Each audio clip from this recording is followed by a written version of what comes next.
the moon. 3 nights a month I look up into the sky longingly at my shiny round mate when he is at his fullest and most inviting. Humans have had their sights on our Earth's orbital for thousands of years, and more recently there has been a lot of talk of offering flights to the moon or even starting a research colony. But could our frail human bodies survive up there? How long can you survive without a spacesuit on the moon? Before we launch right on into this video, I want to ask you guys if you would ever go to space if you got the chance. I certainly would. So, the moon. Only 12 astronauts have walked on the moon's surface, all wearing a spacesuit. Of course, finding yourself on the moon's sand safety suit is a very unlikely occurrence. That being said, sketchy plans to get more humans to the moon have existed for decades. The United States government never carried out the 1950s and 60s Project Horizon, which would have established a human base on the moon. Elon Musk is desperate to get us there, while Virgin Galactic is working on a flyby. Either way, civilians on the moon won't be a thing for decades to come. Does that mean we won't answer the question?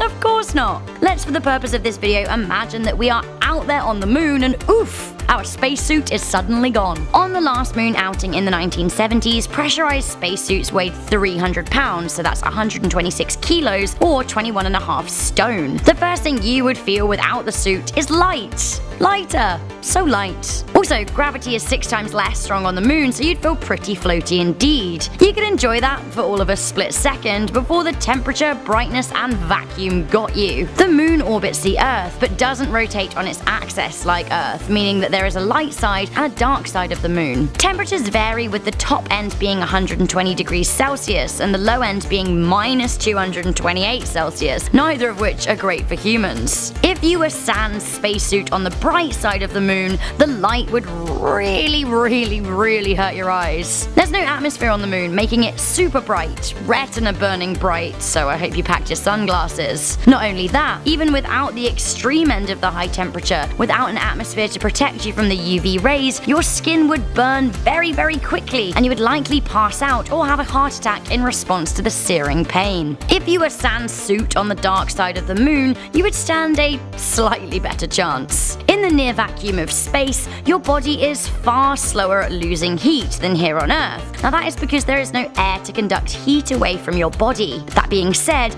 anything you touched or stood on would feel extra super cold. Without shoes, your feet would simply freeze. Say you avoid an instant burn or a quick freeze without your suit on, what would the next issue be? Pressure and oxygen. Again, without an Earth-like atmosphere, the moon doesn't have much in the way of breathable air. You would likely pass out from the lack of oxygen within about 15 seconds of standing on the moon. Then, your body would asphyxiate and you would die. If, say, you miraculously gained an oxygen tank extraneous to the spacesuit you don't have, and somehow you avoid the freeze or burn, you may live a little longer. However, the near vacuum of the moon would have some serious pressure effects on your body. The reason astronauts wear pressurized suits is because the pressure on the lunar surface is very different to Earth. It is exceedingly low pressure. Some people speculate that you would explode, but this is not quite the case. Without a suit on, the low pressure of the moon would draw out the fluid from within your body. Over a few hours, this would break some of your blood vessels and maybe even cause your lungs to explode. But in the short term, you'd feel very puffy. The eyes, nose, and mouth especially would feel exceptionally dry and uncomfortable. It is possible for the eyes to dry out completely. The only real-life example we have of what life would be like without a spacesuit on is the 1965 NASA accident, in which an astronaut's pressurized suit failed in a testing chamber. Now, he still had the suit on, protecting him from the air, but he did have to succumb to moon-like pressure. Jim LeBlanc was in moon conditions in a low-pressure chamber when the tube pressurizing his suit became disconnected. He luckily survived the incident thanks to the quick reaction of NASA's team, but in an interview, he said, "I could feel the saliva on my tongue starting to bubble just before I went unconscious." He passed out within 14 seconds of the accident, and the only reason he survived repressurization was because of a very short period of time that he was exposed to the conditions in the first place. We don't know exactly how long you would survive exposed on the lunar surface without a spacesuit,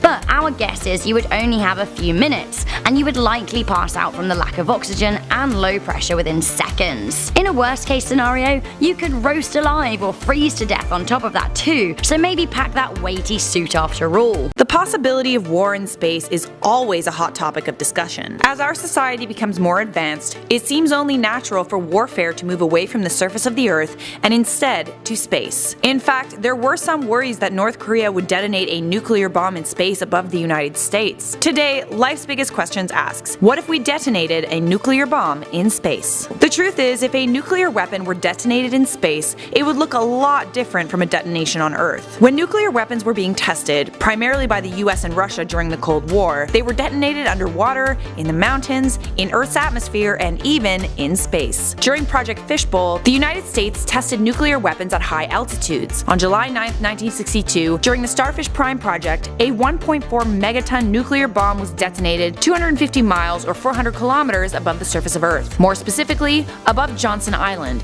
an island in the middle of the Pacific Ocean near Hawaii, and the results were nothing short of incredible. To this day, it was the biggest nuclear bomb ever detonated in space. So here's the deal. In a vacuum like space, there is no atmosphere, which means there's no air. In order for the nuclear weapons blast to occur, there needs to be air to heat up. So when nuclear weapons are detonated in space, there's no mushroom cloud or blast wave. Blast waves are what cause most of the damage when a bomb is detonated on the surface of Earth. Instead, colossal amounts of heat and light, plus X-rays and gamma rays, shot out everywhere. Normally, X-rays and gamma rays from the sun are interrupted by the atmosphere, so we don't feel their effects. When the nuclear bomb was detonated in space, there was no fireball. The blast instead looked like a round sphere, and the entire sky became illuminated. At the same time, the radiation from the detonation caused beautiful auroras within a few thousand miles of the blast. This is because the blast releases charged particles, electrons, and protons that interact with Earth's magnetic field. Auroras occur naturally at the poles of our planet whenever there are solar flares or charged particles that reach our planet from the sun. But with the case of a detonation in space, the auroras would spread across thousands of miles of ocean,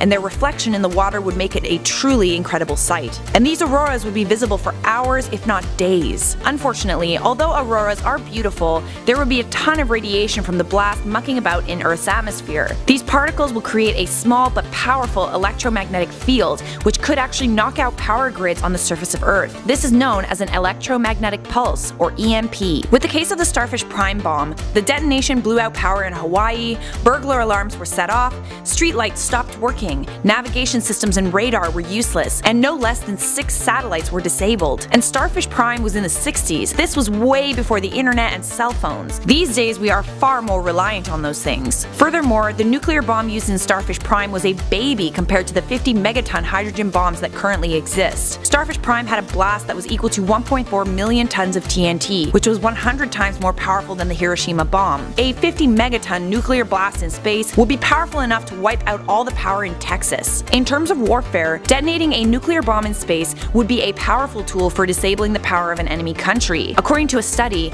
an EMP attack could wipe out 90% of the US population within 12 months of detonation. But the problem with that is, nuclear detonations are never good, even when they take place in space. The radioactive material that is released from a nuclear detonation in space does not go away. Instead, it spreads across the entire planet and would affect us all. Thankfully, world governments know this, so since the Limited Test Ban Treaty of 1963, there hasn't been a nuclear detonation in space. A cosmic structure so big it could house 1 trillion people. A giant ring spinning 3 million miles per hour. A world of eternal sunshine. Could we? Should we? What if we built a ring world in space? Blimey, high drama. So a ring world, what on earth even is a ring world? A ring world is the brainchild of mathematician turned author Larry Niven, who detailed a large space structure, a ring, which orbits around the sun in his sci-fi series Ringworld in the 1970s. The concept has also been picked up in various other works of science fiction, and more recently in the popular video game Halo. The concept is loosely based on the Dyson sphere, a hypothetical structure that encompasses a star, allowing us to capture maximum energy from it. Now this was thought up by mathematician Freeman Dyson. In the Ringworld series, this structure is a simple, thick, world-like ring spinning around a central sun at the diameter of the Earth's current orbit. A quick Q&A just to clear up some concerns. With no iron core and dense Earth mass, what is the deal with gravity in the Ringworld? Well, Glad you asked. The gravity comes from a centrifugal force, which is, in understandable terms, the pseudo-force that acts on objects rotating super fast. You can observe this for yourself by watching a spinning bucket of water. You can spin a bucket of water fast around your head and not get wet because of the centrifugal force. It's keeping it in. See? The more you know. The next question. What about light and dark? In a ring world, the sun would always appear at high noon, would it not? How do people sleep, or more importantly, not get frazzled? Well, the ring world has a series of intricate shadow squares that create a false night. Okay, cool, but the big question here, the kind of mother of all questions, is how the absolute heck does one go about even building such a gigantic megastructure with a 600 million mile circumference in the first place? Something about machines dismantling all of the planets in the solar system and reformatting them into disc-shaped plates and then pulling them together to form some kind of ring? Yes, but Rebecca, how exactly? Do you know what? Enough questions. The question and answer session is over. To be fair, a ring world would need a thickness of a few thousand feet and require raw materials with a mass equal to that greater than Jupiter, or many Jupiters, and there simply isn't enough money or mass in this world to even get that slightly on the go. So, lol, joke, we absolutely cannot make a ring world happen. Now, anyway. Maybe in some distant future humans can get this on the go, but really, it is so far beyond the realms of possibility that it isn't even really worth talking about, but we're gonna talk about it anyway. So yeah, let's use our imagination or suspend our disbelief, or better, both. There is a ring world in space. What's going on? So the thing about ring world is that it would need to be massive to orbit the habitable zone of the sun. How massive? Well, in the book I believe that it contains the surface area of 3 million Earths, so there really wouldn't be any space problems. Right now we have 7.5 billion people on planet Earth, but Ringworld has space for 1 trillion. So if we were to build it right now, humans would need to get busy to fill the space, or live in really sparse areas and live sparse lives in the literal middle of nowhere. A superstructure planet is a bit much for my planet Earth dwelling mind. Presumably, we would have super fast travel systems to visit various other segments of the world, because like worldwide delivery would take centuries or more. Also, help! My mind can't deal with thinking about this many people sharing a space or a big space. Help, help, help, help, help. I guess we would divide up the ring world into nations according to segments. Hopefully all of the inhabitants of the ring world would get along, because if not, well, war seems like it might cause some kind of structural damage, and that would be a legit nightmare. Although, on the plus side, living in a ring world could be quite sustainable. We've got all of that sun energy to harvest, so maybe we wouldn't be burning so many fossil fuels. Hurrah! Hurrah for ring world. I want to talk more about the spinning. To get near Earth gravity, the ring world would need to spin around 3 million miles per hour. And this sounds absolutely insane to me, but according to scientists, this is actually doable. The problem is though, if something messed up our spinathon, well, we would slam into the nearest wall, building or tree at 770 miles a second, and well, that would be messy and an immediate life ender. Splat.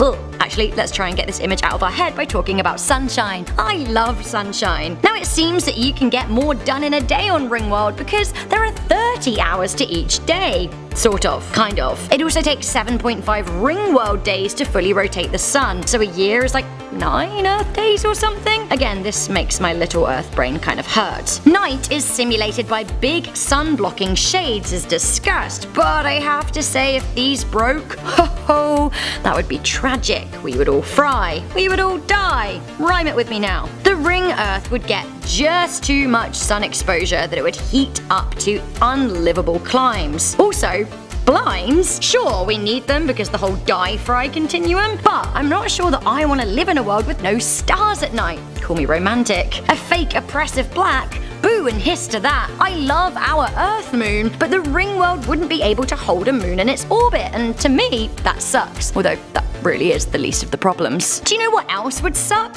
Meteors. Big problem. The ring world would be a big thin target, and as it's traveling so fast, if it were hit by a high-speed meteor or asteroid, it could punch a hole in the shell of the world, which A, could mean the atmosphere would leak out and we would all choke to death, or B, it would mean that the world could easily be knocked out of its orbit, and you do not want a rogue ring.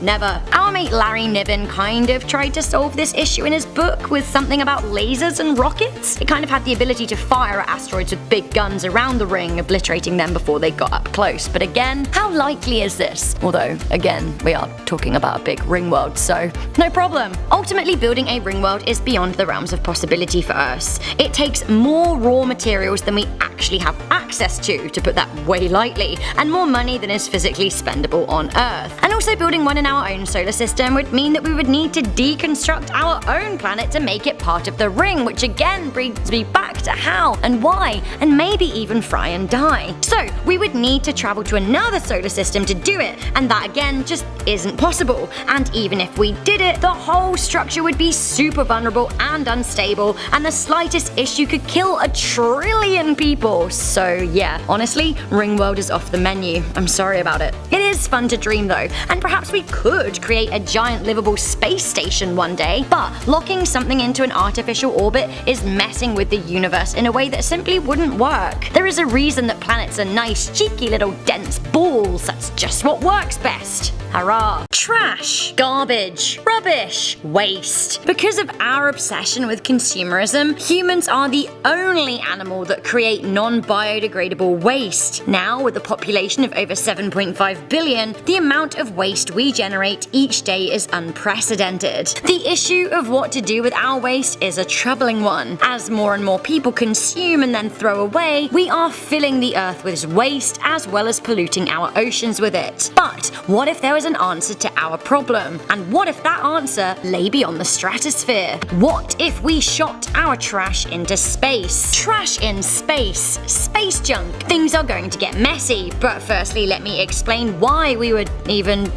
want to fill space with diapers and plastic bottles and other such junk. At the moment, humans generate around 3.5 million tons of waste every day, but by the end of the century, in 80 years' time, it is estimated that humans will be pumping out 11 million tons of trash a day. Where will it end? The biggest offender is plastic.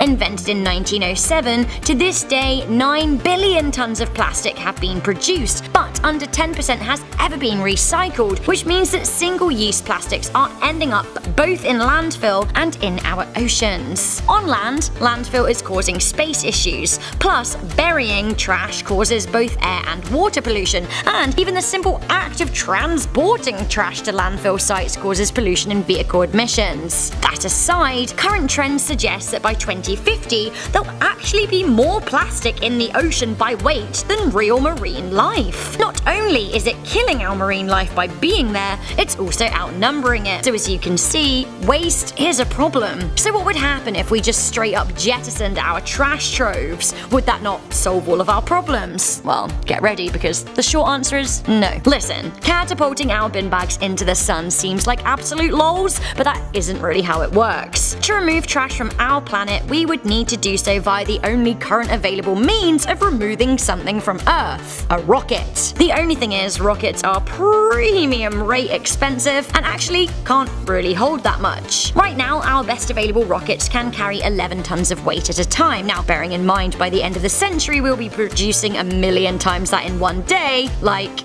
are we seriously going to be sending 1 million rockets a day into space? Because, mate, that is expensive. Launching one rocket right now takes months, if not years of preparation, and costs circa $100 million. So, what is 100 million times 1 million? That, whatever that is how much we'd have to spend a day, because, can we really afford to do that every single day by the end of the century? Even now, could we afford to send 333,000 rockets into space a day? No, of course not. You're crazy. The CIA calculates that there is around $80 trillion of broad money in the world right now, and a video on the channel Brightside puts the yearly cost of trash disposal in space at 1.6 quadrillion. So let's just say we absolutely do not have enough money and leave it there. Oh, wait, you don't want to leave it there? You want to pretend that we could just use the cheat code in Sims and just magic the money here? Well then, Clapausius or Rosebud or whatever the magic word is these days. You got it. Listen, babe, if you want to jettison your junk, the amount of space needed for for all of the rockets to launch would be bigger than the entirety of the United States. So, you know. Also, with a rising population, who has space for this? Where would we even build a trash continent? It just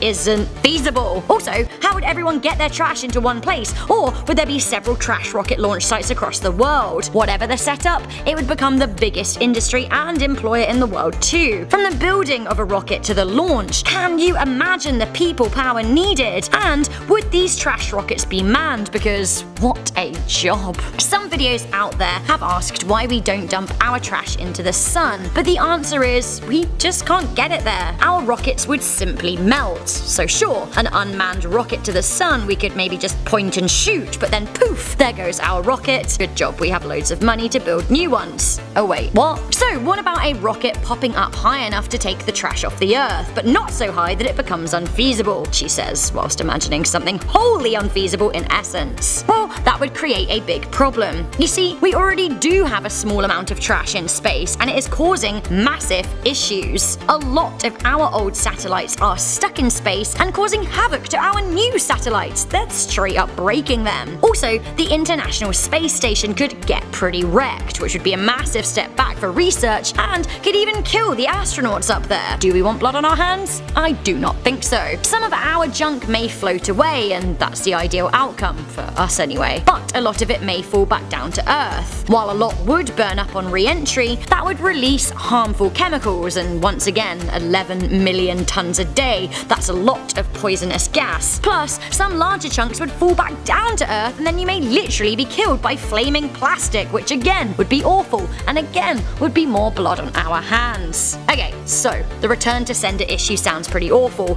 Can we just dump our trash on the moon? I mean, sure, if we wanted to spend all of our money on something pointless and unsustainable, then yeah. But as we know, the moon has low gravity and no atmosphere. Trash likely would never reach escape velocity and float away, but it would make landing a rocket on the moon pretty hard as time went on. Garbage moon or garbage humans. Also, think about this. Imagine we did invent trash rockets that could get far enough away from Earth to ditch our litter. What would happen then? What if someone or something else finds our litter and isn't happy? How would you feel if your neighbor started dumping their waste on the edge of your property? You'd probably be annoyed, right? And to be honest, I can't blame you. We don't know if there's any life out there right now. Odds are yes, and well, we don't want to be paying the intergalactic fine for littering, do we? Honestly, props not. Look, let me draw you to what Bill Nye had to say. Earth is a closed system.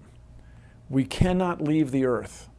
There's no place to go. There's no place to throw your trash. That's right, the Earth is a closed system. We need to find a way to deal with our problem. Burying it hasn't worked, and neither would spewing it into space-time. Bill Nye's motto is reduce, recycle, reuse, rethink. And he is right. Right now, on average, across the world, people throw away 99% of things that they have bought within the first 6 months of buying it, and that simply isn't acceptable. But Scandinavian countries, notably Sweden, are pioneering the way forward by converting waste into energy. Bill Nye predicts that we will mine trash in the future for useful materials, and some are even experimenting with the idea of using trash as building materials. We could be building skyscrapers out of things that we've thrown away. And again, we can all help by living more sustainably. Now, I did a video on inform overload that you should definitely check out. This was about Thai stores using banana leaves as packaging instead of plastic, and that's a good start, right? Once again though, I want to ask you guys what you are doing for the cause. I know that I could be doing more, and I will try and better educate myself. I don't want those aliens coming after me because of my space junk. Humans have continuously been living in space for the past 17 years, but as of yet,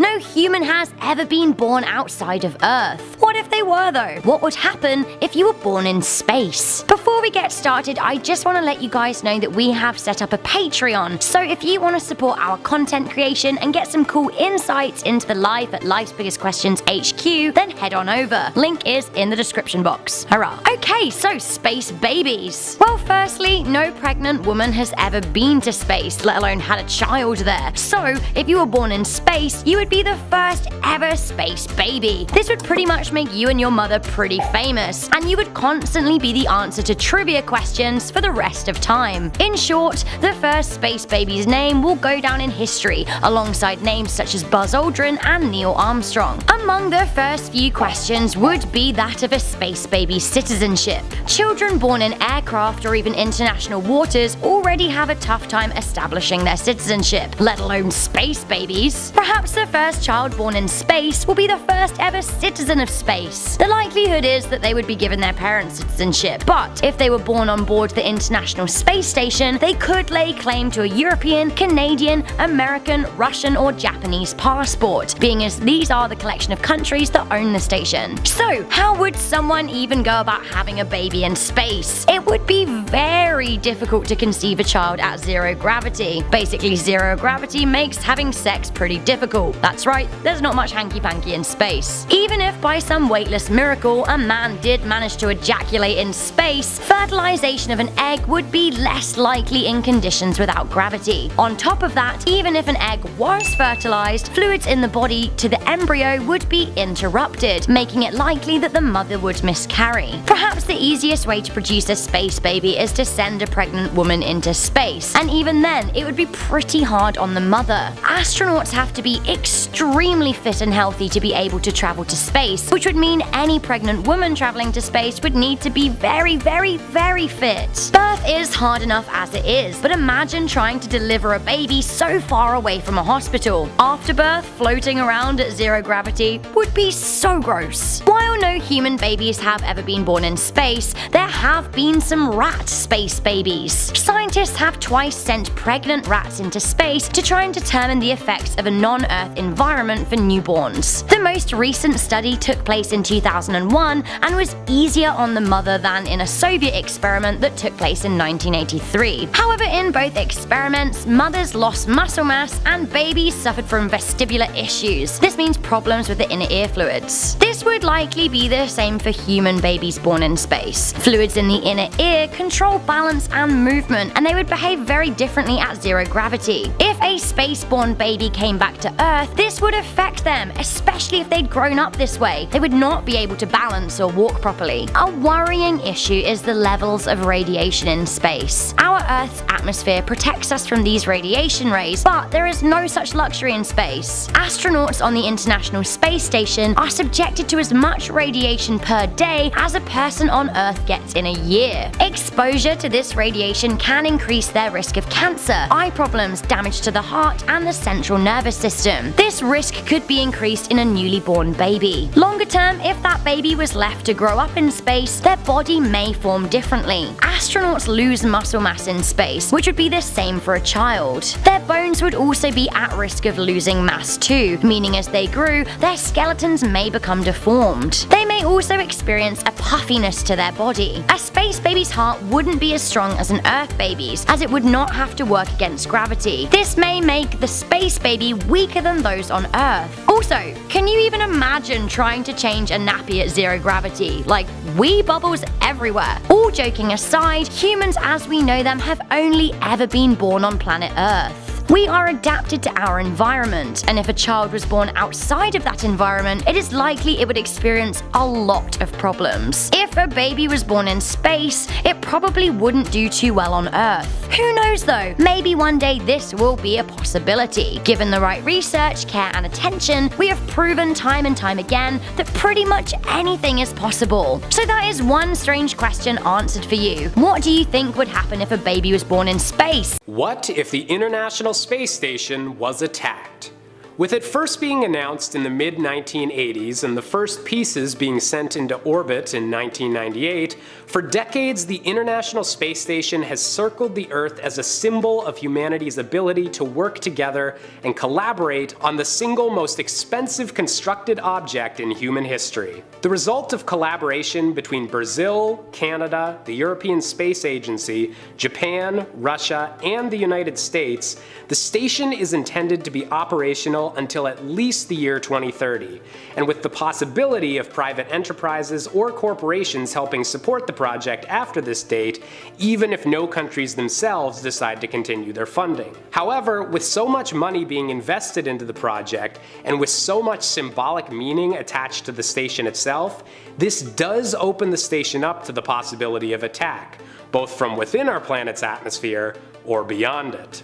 Now, if a country on Earth were to decide to attack the International Space Station, they would be making an extremely big gamble, and thus they would need an incredible incentive to even attempt it. This is because of just how many countries have invested parts of their economy in the larger project of maintaining the ISS and building its multiple compartments.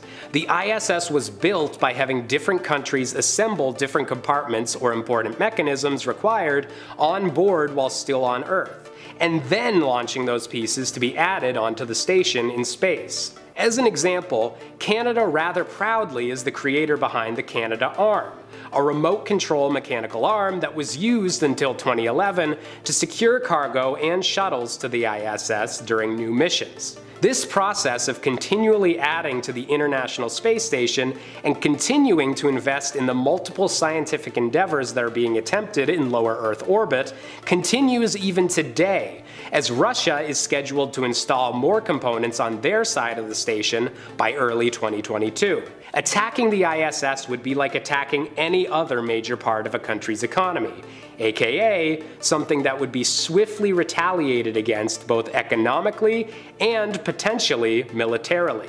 To date, it's estimated that $150 billion has been invested globally into the International Space Station, meaning that yes, the space station is a rather expensive target if you were an enemy of one of the countries involved in making it, but would it be worth the retaliation? You see, in a scenario where a country randomly launched an attack that destroyed the International Space Station, they would suddenly have both Russia and the United States as major enemies.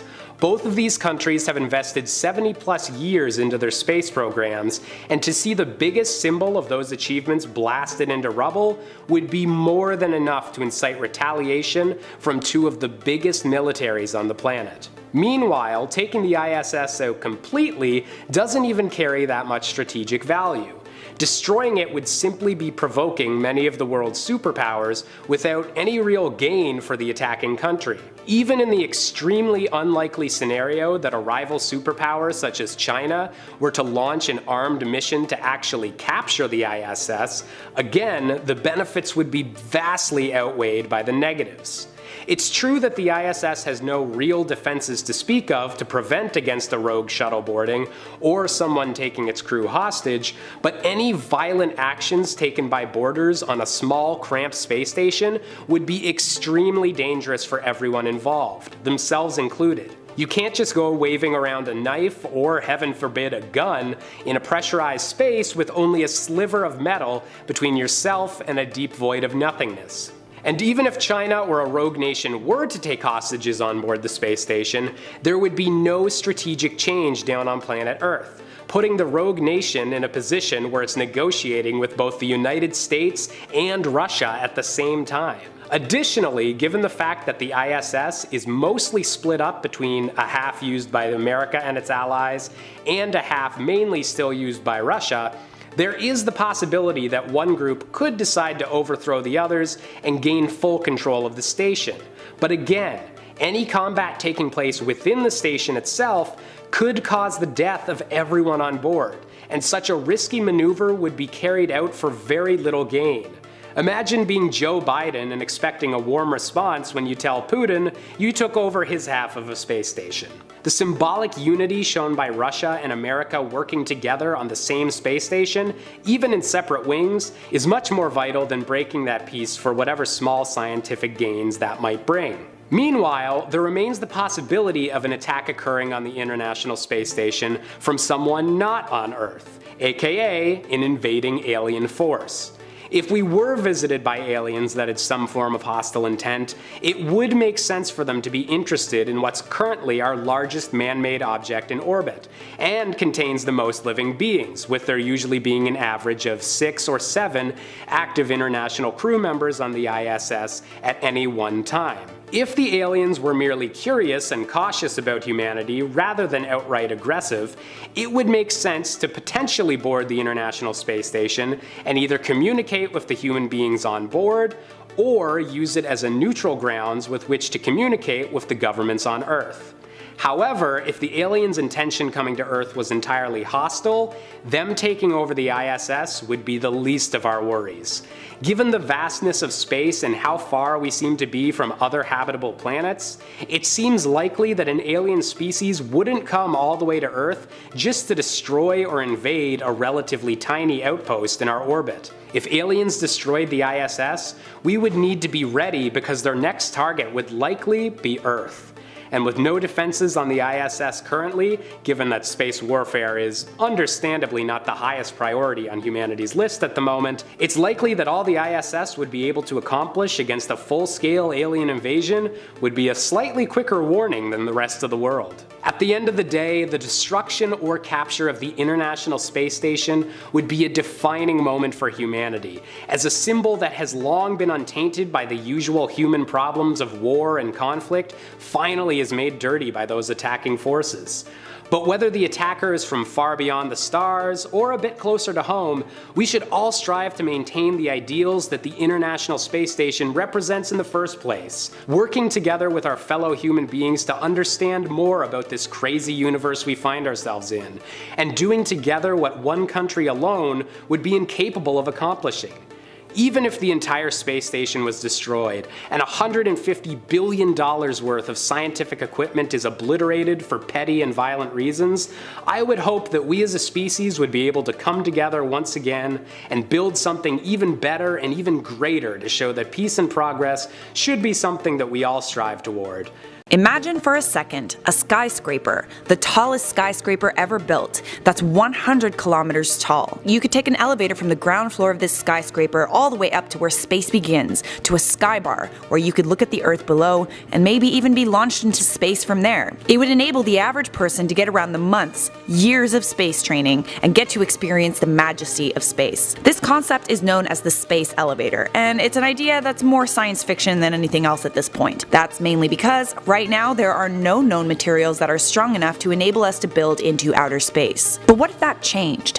What if a new material was invented and engineers figured out a way to make it happen? Today, Life's Biggest Questions asks, will we ever build into outer space? In 1895, Russian scientist Konstantin Tsiolkovsky envisioned what he called a celestial castle in space, supported by a huge tower. Fast forward to 1960, and Yuri Artsutinov, a Russian engineer, modernized the concept. Then in 1975, Jerome Pearson published a paper about a space elevator. Here's how a space elevator would look. Starting with a platform anchored in the ocean at a point on Earth along the equator, elevator cars travel up and down a thick cable using rollers or magnetic levitation to travel. With this idea, it could take 5 hours or less for the cars to climb up the elevator into space. Oh, and to top it all off, one of these space elevator rides would cost perhaps 1/100th of the price of sending a rocket into space with passengers. The only way we can currently get into space, spaceships, is pretty inefficient. In order for a rocket to be able to make it up there, it has to push against Earth's gravity and overcome atmospheric drag. Building into outer space would be a far more efficient, less expensive way to get there. So why hasn't it been done yet? I mean, come on, we are living in the most technologically advanced era the world has ever known. Why can't we have the space elevator? Well, the interesting thing is, there are currently companies trying to figure out how it would be possible to build into space. Thoth Technology Inc. has been granted patents to create an inflatable structure that goes up into the stratosphere. But the stratosphere is not necessarily considered space. It's only about 12.5 miles up. Space begins at an altitude of 100 kilometers above sea level, at a point called the Kármán line. Still though, as it stands right now, anywhere above 31 miles can only be reached with spaceships. We still don't know of any type of material that would be strong enough to support itself all the way up into space. Once you get up into the stratosphere, there's the jet stream, an air current that can reach up to 275 miles per hour. Even the best, most lightweight, strongest materials we currently know of could not support a tower like this. That doesn't mean, however, that won't change in the future. In 2014, Penn State researchers announced that they had created diamond nanothreads in a lab. Furthermore,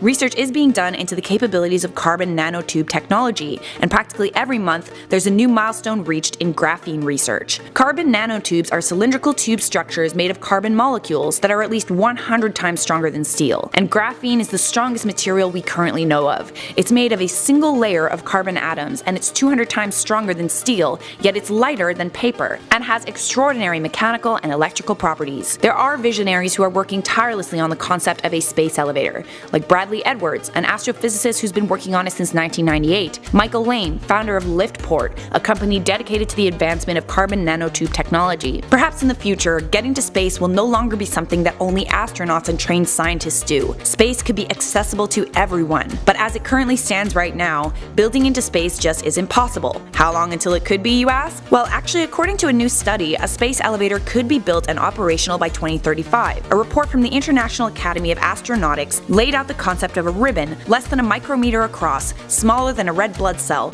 but it would be able to carry up to 7 20-ton payloads at once. An anchor that weighs approximately 2 million kilograms would keep it grounded to Earth, and people could be sent up the tether to a structure in space. This space elevator could reduce the cost from $20,000 per kilogram of launch to as little as $500 per kilogram. Problem is, the substance required to create the tether has not been invented yet. Once it is though, a space elevator will be quickly constructed and subsequently enjoyed by all.